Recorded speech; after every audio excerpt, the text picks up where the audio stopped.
जहां ये बंधन भ्रमात्मक हटा तो परमानंद की बाढ़ आ जाएगी। आप भावना भी नहीं कर सकते, संसारिक शब्दों में कल्पना भी नहीं कर सकते कि परमानंद सुख कैसा होता है, क्योंकि जितनी भी रची हुई सृष्टि वो ब्रह्मा के द्वारा रची हुई है। ब्रह्मा के द्वारा रची हुई संपूर्ण सृष्टि त्रिगुणात्मिका माया है। यहां परमानंद की कहीं कोई अनुभूति की बात ही नहीं है। जब तक विषयानंद का त्याग नहीं होगा तब तक परमानंद की अनुभूति नहीं होगी। जब तक ज्ञान नहीं होगा तब तक विषयानंद का त्याग नहीं होगा, या प्रेम नहीं होगा तब तक विषयानंद का त्याग नहीं होगा। बड़ा कठिन है मन और इंद्रियों को प्रभु में लगाना। बातें बना लेना, प्रवचन कर लेना, प्रवचन सुन लेना, वाहवाही इकट्ठा कर लेना, खूब धन एकत्रित कर लेना, खूब नाना प्रकार के भोगों को भोगना, ये कोई खास बात नहीं है। ये स्वाप्निक है, एक अच्छा स्वप्न है, लेकिन जब जगेंगे तो खाली हाथ होंगे। स्वप्न का कोई भी वैभव, भोग, सामग्री, परिवार जागृत होने पर कुछ नहीं होता, कुछ नहीं, 100 का 100% झूठा। ऐसे ही जो ब्रह्मा के द्वारा रचा हुआ संपूर्ण संसार है, जब आप भगवदानंद का जरा भी अनुभव करेंगे तो जेहि जाने जग जाए हेराई, जागे जथा स्वप्न भ्रम जाई। जिस परमात्म तत्व को जान लेने के बाद संसार ऐसे गायब हो जाता है जैसे स्वप्न में नाना प्रकार के पदार्थ, अनुकूल प्रतिकूल, व्यक्ति अनुकूल प्रतिकूल देखा, पर जब जगे तो कुछ नहीं था। उमा कहूं मैं अनुभव अपना, सत हरि भजन जगत सब सपना। ये स्वाप्निक पूरा का पूरा जितना ब्रह्मा ने रचाया, आ ब्रह्म स्तंभ पर्यंतम सर्वम मायामयम जगत, सत्यम सत्यम पुनः सत्यम हरिर्नामयु केवलम। तिनके से लेकर ब्रह्मलोक तक जितना कुछ है ये सब जादू का तमाशा है, माया है। आ ब्रह्म भुनान लोकान पुनरावर्तिनो अर्जुन, हे अर्जुन इसमें मत फंसो। ये सब बार बार जन्म मरण का चक्र बढ़ाने वाले हैं, मिटाने वाले नहीं हैं। यहां से लेकर ब्रह्मलोक तक एकमात्र सच्चिदानंद में वृत्ति लगा दे, चाहे गृहस्थ हो या विरक्त हो, अपने अपने धर्म का पालन करते हुए वृत्ति को नाम में लगाना है, नाम में जीवन करना है। बातें बना लेना, ज्ञान की बातें उपदेश कर लेना बहुत सरल है, पढ़ लो सुना दो, लेकिन इनको अपने आचरण में उतार लो। सोई महात्मा, चाहे वो गृहस्थ हो या विरक्त हो, शास्त्र की आज्ञा के अनुसार अपने अंतःकरण को चलाना ये महात्मा का लक्षण है। मन और इंद्रियों को स्वतंत्र रूप से भोगों में छोड़ देना ये विषयी पुरुष का लक्षण है। प्रायः बहुत संभालने पर भी, बहुत वर्षों तक इनको संयम में रखने पर भी कभी अहंकार ना कर ले कि मैं संयमी हो गया, मैं जितेंद्रिय हो गया। जब तक प्रभु का मिलन ना हो जाए तब तक मन और इंद्रिय पर विश्वास न करे कि मैं अमुक भोगों का विजयी हूं, त्यागी हूं। नहीं, कभी भी फिसल सकते हो। इसलिए आजीवन भगवत मार्ग के पथिक सावधान रह करके कभी गर्व नहीं कि मैं जितेंद्रिय हो गया, मैं मनोनिग्रही हो गया, मेरा क्या माया बिगाड़ सकती। नहीं, शिव विरंचिका मोहई को है बपुरान। और कौन बेचारा माया से युद्ध कर सकता है जब ये बड़े बड़े, तो क्या करें, बड़े मत बनो, छोटे बन जाओ, दैन्य हो जाओ, तृणादपि सुनीचेन। कोई नहीं तुमसे प्रश्न करेगा, न माया न भगवान।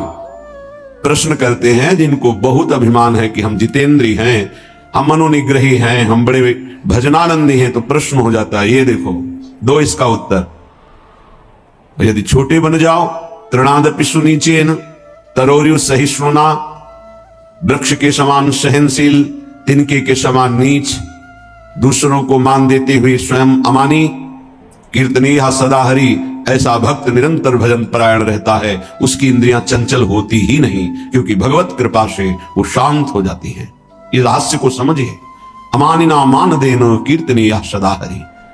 यदि आप अपने में थोड़ा भी सद्गुण का अभिमान करेंगे तो माया प्रश्न कर देगी। माया के प्रश्न का उत्तर देना केवल भगवान की कृपा पात्र की ही क्षमता है, दूसरे की नहीं। श्रीपाद कह रहे हैं कि हे हरि कहां जाऊं, क्या करूं, ये इंद्रिया, ये मन मेरे वश में नहीं है, और बिना इनके वश में हुई भगवत प्राप्ति नहीं होती। प्रविशति सदा दोष निचय, ये सदैव दोष वाले कार्य में ही लगी रहती हैं, पापाचरण कराने के लिए प्रेरित करती रहती हैं। ये इंद्रियां, ये देख लो, ये खा लो, ये सूंघ लो, ये भोग लो, ये छू लो, नाना प्रकार से शब्द, स्पर्श, रूप, रस, गंध। एक उपाय मुझे समझ में आया है, श्रीपाद प्रबोधानंद जी कह रहे हैं, मुझे एक उपाय समझ में आ रहा है कि यदि वृंदावन धाम का अनन्य भाव से आश्रय ले लिया जाए तो सब ठीक कर देगा। ये बड़ी अद्भुत महिमा है। कैसे ठीक कर देगा? जब आप श्री धाम वृंदावन का आश्रय लेंगे तो वृंदावन आपको किसी महापुरुष से मिला देगा। महापुरुषों का दर्शन, संभाषण, उपदेश अमोघस्य, जैसे भगवान का बाण कभी लक्ष्य वेदे बिना वापस नहीं लौटता, जिमी अमोघ रघुपति कर बाना, ऐसे ही जिसको भगवत प्रेमी महात्माओं का संग मिल गया तो देवर्षि नारद जी कहते हैं अमोघस्य, पर शर्त है अगम्य हो, उनका निर्वाह कर पाना कठिन है। 4 दिन श्रद्धा तो कोई भी रख सकता है, लेकिन आजीवन उन पर कभी दोष दर्शन न हो, उनकी आज्ञा का उल्लंघन न हो, धैर्य पूर्वक उनके आश्रित बने रहो, वो प्रभु के द्वारा आपका संबंध कराया गया है। जो हम किसी महापुरुष से मिलते हैं ये हमारे सुकृत नहीं है, ये हरि कृपा है। जो प्रभु मोहि अनुग्रह कीन्हा, तो तुम आई दर्श हठ दीन्हा। भगवत अनुग्रह से भगवत प्रेमी महात्माओं का संग मिलता है। भगवत प्रेमी महात्माओं के संग से हमारे दुष्संग का नाश हो जाता है। सर्व संगोपहो हिमाम, जो संत संग है वो समस्त संगों से आपको अलग करके एकमात्र श्री भगवान में आसक्ति प्रदान कर देगा। इसीलिए श्रीपाद कह रहे हैं आप श्री धाम वृंदावन का अनन्य आश्रय ले लो। वास सब कोई नहीं कर पाएगा। यहां का वास करना वही फल जो वास करने से मिलता है आश्रय से मिल जाएगा। आश्रय ले लो तो आपको पता नहीं कौन महापुरुष है। संत महापुरुषों की पहचान केवल भगवान जानते हैं, या उसी कोटि का महापुरुष हो तो जानते हैं, अन्यथा नहीं। तो श्रीधाम वृंदावन महापुरुषों की खेती है। जैसे गन्ने की खेती एक से एक गन्ना, ऐसे ही खेती है, प्रेम खेत इसे कहा गया है। अद्भुत खेत महामनमथ को, महामनमथ महाप्रेम को कहते हैं। काम भी मन को मथता है, इसलिए उसे भी मनमथ कहा गया है। और प्रेम भी मन को मथ करके निर्विकार करके प्रियालाल में कर देता है, इसलिए इसको भी मनमथ कहा गया है। प्रियालाल की लीला गायन में जहां मनमथ शब्द आवे, काम शब्द आवे, तो उसका अर्थ सीधा प्रेम होता है। और संसार के संबंधों में अगर प्रेम भी शब्द कहा जाता है तो काम ही है। देह भाव को लेकर जो भी राग होता है उसे चाहे प्रेम कहो, आसक्ति कहो, काम कहो, मोह कहो, वो है।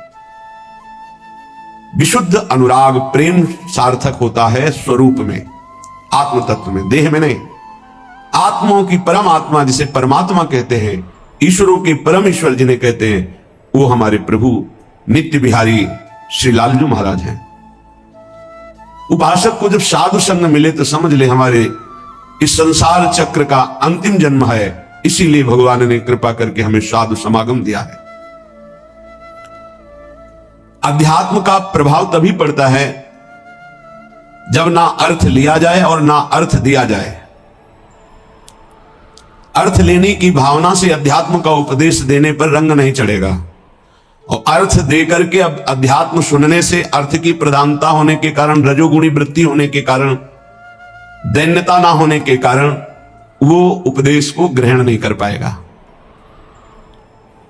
जिसके हृदय में केवल भगवत प्राप्ति लक्ष्य है, केवल भगवदानंद लक्ष्य है, उसी लक्ष्य को रख करके चर्चा की जाए।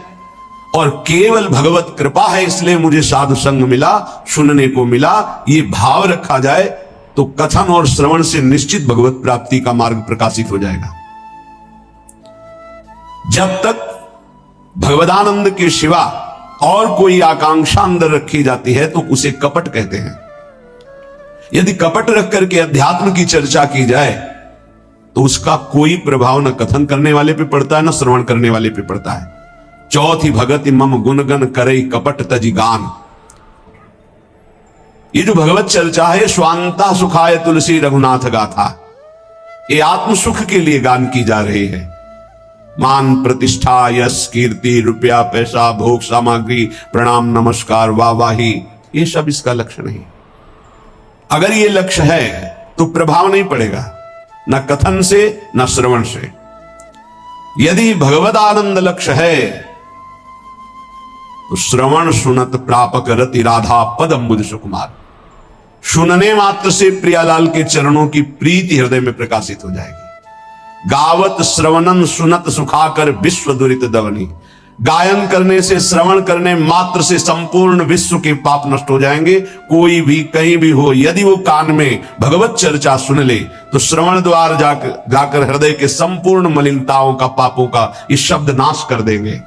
क्योंकि निष्काम निर्विकार चिदानंद भाव की प्राप्ति के लिए लक्ष्य करके जब चर्चा होती है तो उसमें अद्भुत सामर्थ्य होती है। इसीलिए श्रीपाद करें आप वृंदावन आ जाओ, एक दिन के लिए ही आ जाओ, इस रज में बैठकर चर्चा सुनो, तुम्हारे हृदय में निश्चित कोई ना कोई शब्द अपना अधिकार कर लेगा। और एक शब्द पकड़ लिए पूरे सत्संग में तो आपके जीवन का परिवर्तन हो जाएगा पक्का। श्रीपाद कह रहे जाति प्राण धनानि यान्तु सुयसो राशि परीक्षीयताम, सद्धर्मा विलयम प्रयान्तु सततम सर्वैश्चर्निर्भर्त्स्यताम्, आधिव्याधि सते न जीर्यतु वपुर्लुप्तो प्रतिकारतः, श्री वृंदा विपिनम तथापि न मनात् त्यक्तुम ममास्ताम मतिः। न तुम्हारी जाति काम में आएगी, न तुम्हारे प्राण किसी काम के रहेंगे, न तुम्हारा धन तुम्हारे साथ जाएगा, न तुम्हारा परिवार, सब यही छूट जाएगा।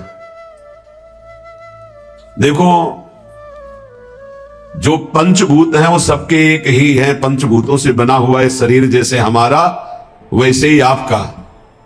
इसमें कोई घटा बढ़ी नहीं है कि 80% हमारा 75% आपका 100% उनका, ऐसा नहीं। 100% पंचभूतों से जैसे ये बना है ऐसे आपका बना है, और 100% जैसे हमारा भगवान का अंश स्वरूप है आत्मा, वैसे ही आप सबके, किंचन मात्र कोई अंतर किसी से नहीं। ये जो विविध प्रकार के धर्म, लोक धर्मों की व्यवस्था की गई है वो भगवत प्राप्ति के लिए की गई है। एक दूसरे पर घृणा नफरत लड़ाई झगड़ा ऊंच नीच इसके लिए नहीं की गई। एक लोक धर्म है। पर जब आप भागवत धर्म में स्थित होने की बात सोचेंगे तो त्यज लोक धर्मान, श्री भगवान ने ही संपूर्ण सृष्टि की रचना की ब्रह्मा जी के रूप में, उन्होंने ही सारी व्यवस्था की युग धर्म के अनुसार। वही भगवान श्री राम जो हरि हैं, जिनके नाभि कमल से ब्रह्मा प्रकट हुए, सबरी जी के सामने बैठे उसकी चटाई पर, बड़े बड़े योगियों के द्वारा पावन किए हुए हृदय कमल में जिनका पधारना कठिन होता है, सबरी माई के सामने बैठे हुए। कौन है सबरी मैया? सब दंडकारण्य के ऋषि, बड़ा ऐसा मतंग ऋषि, सबरी की भावना को पहचाना और अपने पास में कुटिया बनाई और कहा, बेटा तुम निश्चिंत होकर यहां भजन करो। ये बड़े बड़े ब्रह्म ऋषि जन क्यों नहीं समझ पाए सबरी जी को कि इतनी उच्च कोटि की महान भक्ता है? क्योंकि उन्हें अपने ब्रह्मणत्व का, अपने तप का, अपने साधन का ब्रह्मणत्व है। ये भगवान किसी की भी कुटिया में नहीं गए, किसी की तरफ देखा नहीं, उनकी तरफ देखा जो सबरी जी पर भाव रखते थे, तो उनसे पूछ लेते थे कि सबरी मैया का आश्रम किधर है। संभाषण कर लिया, देख लिया, आश्रम किसी के नहीं। और जो ऐसा सोचते थे कि मैं तो इतने हजार वर्ष से तप कर रहा हूं, भगवान तो मेरे यहां आएंगे ही, भगवान ने देखा भी नहीं, संभाषण भी नहीं किया। आश्चर्य है, भगवान सबरी जी के सामने कुशासन में बैठे हुए।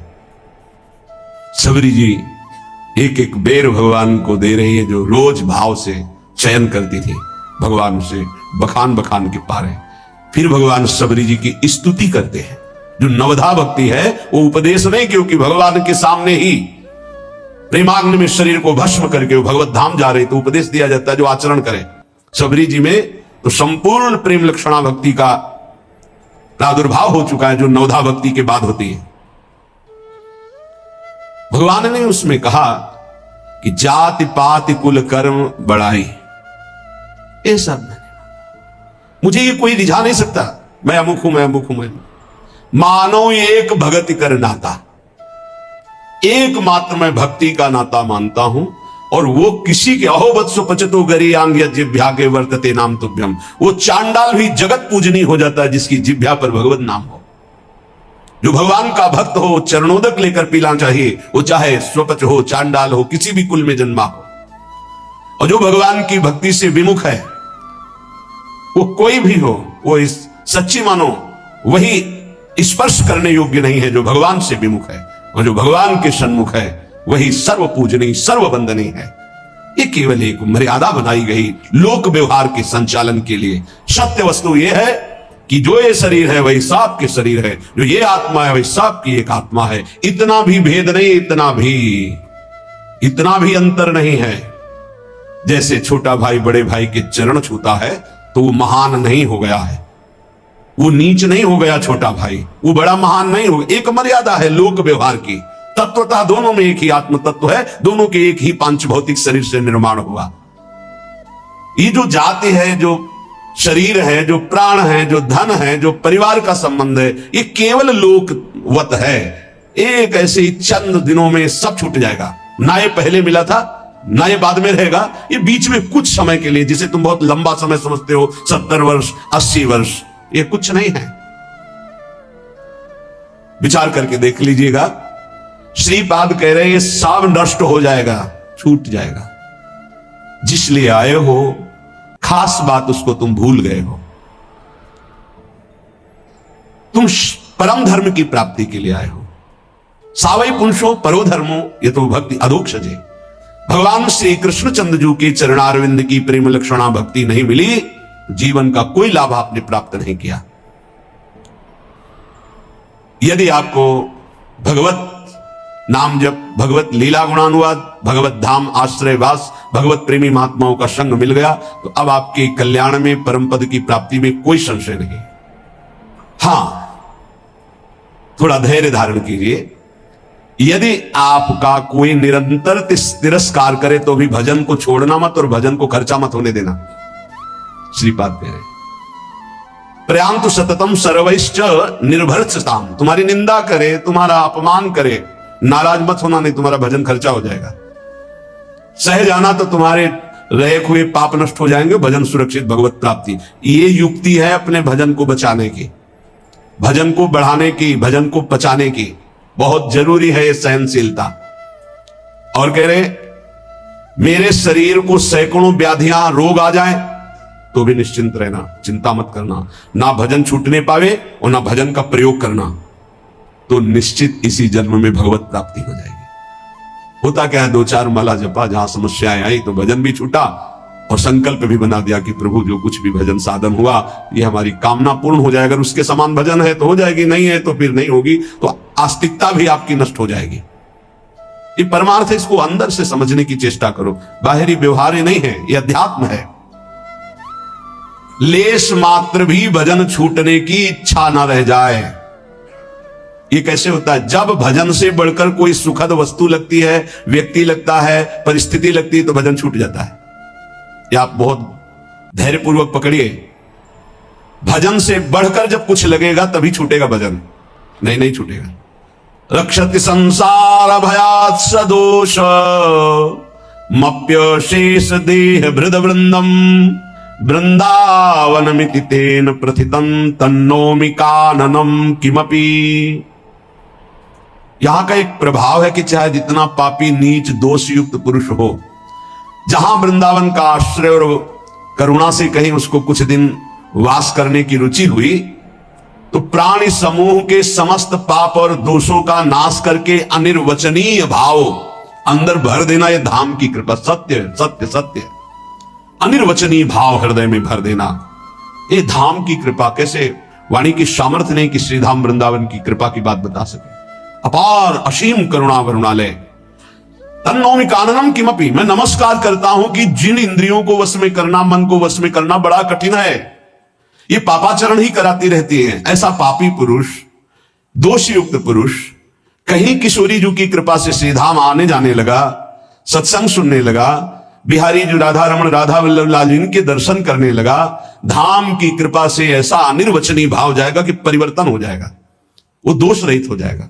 बड़ा आश्चर्य होता है, 30-30 वर्ष से व्यसन कर रहे हैं, मदिरा पीना, मांस खाना, व्यभिचार करना और आदि आदि, और वृंदावन से शब्द गया, मिले बाद में पहले निर्विकार हो गए। ये चमत्कार कैसा श्रीधाम वृंदावन का, कि भूमि में बोला गया शब्द गया और उसका परिवर्तन कर दिया। और जिसका शरीर वृंदावन आया, यहां की रज लगी, उसमें अनिर्वचनीय भाव आ जाए तो कौन से आश्चर्य की बात है।